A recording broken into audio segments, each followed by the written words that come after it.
Hello everyone, स्वागत है आपका सोनिया टीचिंग क्लासेस में। कैसे हैं आप सब? आई होप अच्छे होंगे। चलिए स्टार्ट करते हैं आज के वीडियो को। आज इस वीडियो में मैं डिस्कस करने वाली हूँ हिंदी वर्णमाला से संबंधित वह इम्पोर्टेंट प्रश्न जो प्रीवियस ईयर में पूछे गए हैं। और यह video super TET, TET, UP TET, DSSP, KVS REET, RO UP police, UPSI या जिस भी प्रतियोगी परीक्षा में हिंदी से संबंधित प्रश्न आते हैं, यह सभी के लिए इम्पोर्टेंट है। तो इसमें मैंने टॉप 20 प्रश्न वर्णमाला टॉपिक से लिए हैं। तो आप लोग वीडियो को अंत तक ज़रूर देखिएगा। अगर आप लोगों को इस वीडियो की PDF चाहिए तो टेलीग्राम चैनल का लिंक मैंने डिस्क्रिप्शन में दे दिया है, वहां पर ज्वाइन हो जाइए, आप लोगों को PDF मिल जाएगी। चलिए बिना देरी के स्टार्ट करते हैं वीडियो को। पहला प्रश्न है, निम्नलिखित में से 4 विकल्पों में से उस विकल्प को चुनिए जो सही पूर्ण रूपेण वर्ण विच्छेद वाला है। तो हमारा शब्द क्या है? कृपण। यानी कृपण शब्द का सही वर्ण विच्छेद हमें चुनना है जो वर्णमाला क्रम के अनुसार सही होगा। देखिए क्या होगा सही। आप लोग अपने से भी आंसर देने की कोशिश करिएगा। तो चलिए, आप लोगों ने आंसर सोच लिया होगा। इस प्रश्न का सही आंसर है ऑप्शन डी। कृपण का सही वर्ण विच्छेद होगा का, जो कि आधा रहेगा, फिर री रहेगा, पा जो कि आधा रहेगा, फिर आ रहेगा, छोटा आ रहेगा, फिर अड़ा जो कि आधा रहेगा, फिर आ रहेगा। तो ये कृपण शब्द का सही वर्ण विच्छेद है।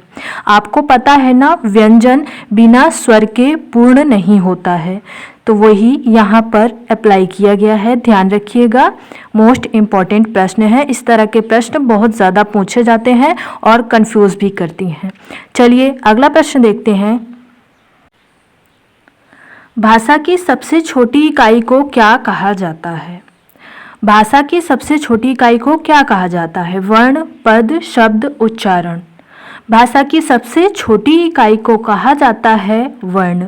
ऑप्शन ए इसका सही आंसर होगा। वर्ण को 2 भागों में बांटा गया है। कौन कौन से भागों में? स्वर और व्यंजन। वर्ण को 2 भागों में बांटा गया है, जो है स्वर और व्यंजन। हिंदी वर्णमाला में कुल 52 वर्ण हैं। कितने वर्ण हैं? 52 वर्ण हैं, जिनमें 11 स्वर है और व्यंजन 41 है। अगला देखिए, भाषा की सार्थक लघुत्तम इकाई किसे माना जाता है?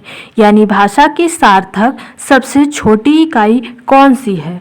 तो भाषा की सार्थक सबसे छोटी इकाई होगी शब्द। ऑप्शन ए इसका सही आंसर है। शब्द को भाषा की सबसे छोटी इकाई और वो भी सार्थक इकाई माना जाता है। और वर्ण जो है, अभी मैंने आपको बताया कि भाषा की सबसे छोटी इकाई वर्ण है। अगला प्रश्न देखिए, भाषा की मूल इकाई किसे कहते हैं? भाषा की मूल इकाई किसे कहते हैं? भाषा की मूल इकाई ध्वनि को कहते हैं। ऑप्शन बी इसका सही आंसर है। भाषा की मूल इकाई पूछा जाए तो ध्वनि होगा। उच्चारण की दृष्टि से भाषा की सबसे छोटी इकाई पूछा जाए तो भी ध्वनि होगा। भाषा की मूल इकाई पूछा जाए तो भी ध्वनि होगा। उच्चारण की दृष्टि से भाषा की सबसे छोटी इकाई पूछा जाए तो भी ध्वनि होगा। भाषा की सार्थक इकाई पूछा जाए तो वाक्य होगा। और यहीं पर अगर आपसे भाषा की सार्थक सबसे छोटी इकाई पूछा जाएगा तो शब्द होगा। भाषा की सार्थक इकाई पूछा जाएगा तो वाक्य होगा, और भाषा की सार्थक सबसे छोटी इकाई पूछा जाए तो शब्द होगा। ध्यान रखिएगा। अगला क्वेश्चन देखिए, वर्णों के कितने भेद होते हैं? 2, 10, 7, 8। वर्णों के भेद होते हैं 2। कौन कौन से? स्वर और व्यंजन। कौन कौन से होते हैं? स्वर और व्यंजन। तो इस प्रश्न का सही आंसर है ऑप्शन ए। अगला प्रश्न है, हिंदी भाषा की कुल वर्ण लिपियां कितनी हैं? हिंदी भाषा की कुल वर्ण लिपियाँ कितनी हैं? 44, 33, 52 या 45? इस प्रश्न का सही आंसर है ऑप्शन सी 52। हिंदी भाषा की कुल वर्ण लिपियाँ हैं 52। ध्यान रखिएगा, बहुत इंपॉर्टेंट है और बहुत ज़्यादा कंफ्यूज करता है। कौन कौन सी हैं देखिए, समझिए। देखिए, स्वर कितने होते हैं? 11 होते हैं। यहाँ पर मैंने पूरा वर्णमाला दे दिया है, जिससे आपकी जो कन्फ्यूजन होगी वह दूर हो जाएगी। देखिए कौन कौन से वर्ण किस किस के अंतर्गत आते हैं। स्वर 11 होंगे। व्यंजन कितने होंगे? व्यंजन 33 होंगे, जो ऊष्म तक होगा। संयुक्त व्यंजन अलग होता है, ध्यान रखिएगा। ऊष्म तक व्यंजन कितने होंगे? 33 होंगे। फिर संयुक्त व्यंजन 4 होंगे। अयोगवा होते हैं 2 और द्विगुण व्यंजन होते हैं 2, जो इन सब वर्णों को मिलाकर कुल वर्णों की संख्या होगी 52। तो आप इसे स्क्रीनशॉट ले लीजिएगा। वैसे मैं पीडीएफ टेलीग्राम चैनल पर डाल दूंगी, लेकिन फिर भी आप लोग इसका स्क्रीनशॉट लेकर रख लीजिएगा, बहुत इंपॉर्टेंट है। इसमें समझिए, इसमें खुद ही 10 प्रश्न हैं। कैसे? जैसे आपसे पूछा जा सकता है व्यंजन में कितने वर्ग होते हैं, तो कितने वर्ग होते हैं? 5 वर्ग। कौन कौन से? का वर्ग, चा वर्ग, टा वर्ग, ता वर्ग, पा वर्ग। इस तरह आपसे पूछा जा सकता है अंतस्थ व्यंजन कौन कौन से हैं, तो 11 लावा है। ऊष्म वर्ण कौन कौन से हैं? शाखा शाहा है। इस तरह से क्वेश्चन बहुत सारे बनते हैं। तो ये जो स्लाइड है बहुत ज़्यादा इंपॉर्टेंट है, इसका स्क्रीनशॉट ले लीजिएगा। अगला देखिए, लिपि चिन्हों के क्रमबद्ध समूह को क्या कहते हैं? लिपि चिन्हों के क्रमबद्ध समूह को क्या कहते हैं? लिपि चिन्हों के क्रमबद्ध समूह को वर्णमाला कहते हैं, ध्यान रखिएगा। ऑप्शन डी इसका सही आंसर है। अब आप यहाँ सोचेंगे वर्ग समूह भी हो सकता है, नहीं। वर्णों के क्रमबद्ध समूह को क्या कहते हैं? वर्णमाला कहते हैं, वर्ग समूह नहीं कहते, ध्यान रखिएगा। यहाँ पर क्वेश्चन बहुत अलग अलग तरीके से बनते हैं, लेकिन आपको समझने की ज़रूरत है। जैसे वर्णों के क्रमबद्ध समूह को वर्णमाला कहते हैं, यहाँ पर क्या दिया गया है? लिपि चिन्हों के क्रमबद्ध समूह को वर्णमाला कहते हैं। ध्वनि के लिखित रूप को वर्ण कहते हैं। ध्वनि के लिखित रूप को वर्ण कहते हैं। हिंदी भाषा की सबसे छोटी इकाई ध्वनि है। इस तरह के अलग अलग क्वेश्चन बनते हैं, जो वर्णमाला चैप्टर से बहुत ज़्यादा इम्पॉर्टेंट हैं और बहुत कन्फ्यूज़न करते हैं। तो वीडियो बहुत इम्पॉर्टेंट है, अंत तक ज़रूर देखिएगा। अगला क्वेश्चन देखिए। अगला क्वेश्चन है, ओष्ठ दीर्घ स्वर का उदाहरण कौन सा है? छोटा ऊ, छोटी ई, री या बड़ा ऊ? यहाँ पर क्वेश्चन क्या कह रहा है?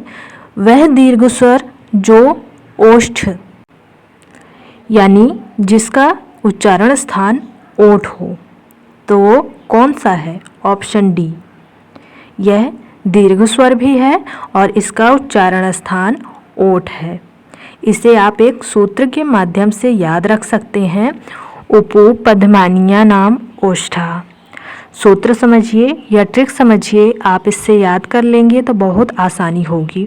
उपपदमानीय नाम ओष्ठा, इसमें छोटा ऊ बड़ा ऊ आ जाएगा और पूरा पा वर्ग आ जाएगा, यानी पा फा बा भा मा। ध्यान रखिएगा। अगला क्वेश्चन देखिए। अगला प्रश्न है, ओष्ठ अल्प प्राण घोष वर्ण का उदाहरण कौन सा है? भा, ब, प, फ। इनमें से कौन सा है जिसका उच्चारण स्थान ओष्ठ है और वह अल्प प्राण के अंतर्गत आता है और वह घोष वर्ण का उदाहरण है? इस प्रश्न का सही आंसर है ऑप्शन बी। ऑप्शन बी इसका सही आंसर है। बा वर्ण जो है वह ओष्ठ से उच्चारित होता है, यह अल्प प्राण के अंतर्गत आता है और घोष वर्ण है, ध्यान रखिएगा। भा जो है यह ओष्ठ से उच्चारित तो होगा, लेकिन यह महाप्राण है और घोष वर्ण है, ध्यान रखिएगा। पा जो है यह ओष्ठ से उच्चारित तो होगा, लेकिन यह अल्प प्राण है और आघोष वर्ण है। फा जो है यह भी ओष्ठ से उच्चारित होगा, लेकिन यह महाप्राण है और आघोष वर्ण है, तो ध्यान रखिएगा। इसका सही आंसर है ऑप्शन बी। अगला प्रश्न देखिए। कौन सा तालव्य वर्ण नहीं है? नहीं पर ध्यान दीजिएगा। शा, चा, इया, शा। बताइए इनमें से कौन सा तालव्य वर्ण नहीं है। तालव्य वर्ण का जो उच्चारण स्थान है उसका सूत्र है इचु यशानाम तालु। इचु यशानाम तालु। इसमें छोटी ई, बड़ी ई और पूरा चा वर्ग आएगा और सा जो आएगा वह शलगम वाला आएगा। ध्यान रखिएगा कौन सा आएगा, शलगम वाला। तो यहाँ पर सा में ही कन्फ्यूजन है, तो शलगम वाला सा तो तालव्य हो गया, लेकिन ये जो सरोता वाला सा है ये दंतव्य है। ध्यान रखिएगा कौन सा है, यानी इसका उच्चारण स्थान दंत है। क्या है इसका उच्चारण स्थान, दंत। तो हमारा ऑप्शन सही है डी वाला, क्योंकि यहाँ पर नहीं पूछा गया है। अगला प्रश्न देखिए।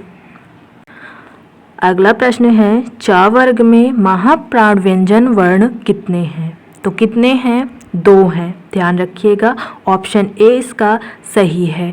कौन कौन सा है, छा है छतरी वाला और झा है झरना वाला। ये दोनों महाप्राण हैं और चा, जा और इया अल्प प्राण हैं। ध्यान रखिएगा चा, जा और इया अल्प प्राण हैं, छा और झा महाप्राण हैं। तो ऑप्शन ए इसका सही आंसर है। अगला देखिए। अगला प्रश्न है देवनागरी लिपि का विकास किस लिपि से हुआ है। शारदा, चित्रलिपि, ब्राह्मी, खरोष्ठी। देवनागरी लिपि का विकास हुआ है ब्राह्मी लिपि से। ऑप्शन सी इसका सही आंसर है। ध्यान रखिएगा। अगला प्रश्न देखिए। इनमें से कौन सा वर्ण आघोष है और महाप्राण है, झा, ता, खा या चा। इस प्रश्न का सही आंसर है ऑप्शन सी। खा जो है यह आघोष है और महाप्राण है। खा वर्ण आघोष है और महाप्राण है। झा वर्ण सघोष है और महाप्राण है। झा वर्ण क्या है, सघोष है और महाप्राण है। ता वर्ण अघोष है और अल्पप्राण है। चा वर्ण जो है यह अघोष है और अल्पप्राण है। ध्यान रखिएगा ऑप्शन सी इसका सही आंसर है। अगला प्रश्न देखिए। का वर्ग में घोष व्यंजन वर्ण कितने हैं। का वर्ग में घोष व्यंजन वर्ण कितने हैं, 2, 3, 4 या 1। इस प्रश्न का सही आंसर है ऑप्शन बी। का वर्ग में घोष व्यंजन वर्ण हैं 3। कौन कौन से हैं, ग, घ और अंगा। ये 3 जो हैं घोष व्यंजन वर्ण के अंतर्गत आएंगे और का और खा जो होंगे ये आघोष होंगे। कौन से होंगे, आघोष होंगे। तो इसे भी ध्यान रखिएगा क्योंकि यह भी पूछा जा सकता है कि का वर्ग में आघोष व्यंजन वर्ण कितने हैं। तो कितने हैं, 2 हैं। घोष व्यंजन वर्ण 3 हैं। तो यहाँ पर घोष व्यंजन वर्ण पूछा गया है तो ऑप्शन बी हमारा सही आंसर होगा। अगला प्रश्न देखिए। संयुक्त व्यंजन का उदाहरण कौन सा है, इया, ड़ा, धा या ज्ञा। संयुक्त व्यंजन का उदाहरण है ज्ञा। ऑप्शन डी हमारा सही आंसर होगा। ज्ञा जो है जा प्लस इया से मिलकर बनता है। ज्ञा जो है जा प्लस इया से मिलकर बनता है। तो यह भी ध्यान रखिएगा क्योंकि ये किससे किससे मिलकर बनता है, कभी कभी यह भी पूछ लिया जाता है। जा प्लस इया से मिलकर ज्ञा बनता है। ध्यान रखिएगा। इसका सही आंसर है डी वाला। और संयुक्त व्यंजन हैं कितने, 4 हैं। यानी इनकी संख्या कितनी है, 4 है। आपसे संख्या भी पूछी जा सकती है। अगला प्रश्न देखिए। मूर्धन्य अल्पप्राण व्यंजन कौन सा है, ढा, मा, ड़ा या चा। मूर्धन्य अल्पप्राण व्यंजन है डा। ऑप्शन सी हमारा सही आंसर है। ढा जो है यह मूर्धन्य तो है लेकिन यह अल्पप्राण नहीं है, यह महाप्राण है। माँ जो है यह ओष्ठ्य व्यंजन है और यह अल्पप्राण है। चा जो है यह तालव्य है और यह भी अल्पप्राण है। तो इस प्रश्न का सही आंसर है ऑप्शन सी क्योंकि यहाँ पर मूर्धन्य और अल्पप्राण व्यंजन पूछा गया है। अगला प्रश्न देखिए। इनमें से कौन सा व्यंजन संयुक्त व्यंजन का उदाहरण है? ड, ढ, झ या छ? इस प्रश्न का आंसर आप लोग कमेंट सेक्शन में ज़रूर बताइएगा और इसका सही आंसर क्या होगा इसे मैं नेक्स्ट वीडियो में डिस्कस करूँगी। फ्रेंड्स, यह वीडियो आपको कैसे लगा यह भी बताइएगा। वीडियो पसंद आए तो वीडियो को लाइक कीजिए, अपने दोस्तों के साथ शेयर कीजिए और ऐसे इंटरेस्टिंग वीडियोस देखने के लिए चैनल को ज़रूर सब्सक्राइब कीजिए। फ्रेंड्स, अगर आपको इस वीडियो की PDF चाहिए तो टेलीग्राम चैनल का लिंक मैंने डिस्क्रिप्शन में दे दिया है, वहाँ पर ज्वाइन हो जाइए, आपको PDF मिल जाएगी। क्योंकि आपको पता है सिर्फ एक बार वीडियो देखने से आपका प्रैक्टिस पूरा नहीं होगा जब तक आप इसे अपने आप से करेंगे नहीं। तो इसके लिए PDF बहुत ज़रूरी है, तो आप लोग चैनल पर ज़रूर ज्वाइन हो जाइए, वहाँ मैं सभी PDF डाल देती हूँ। Thank you friends.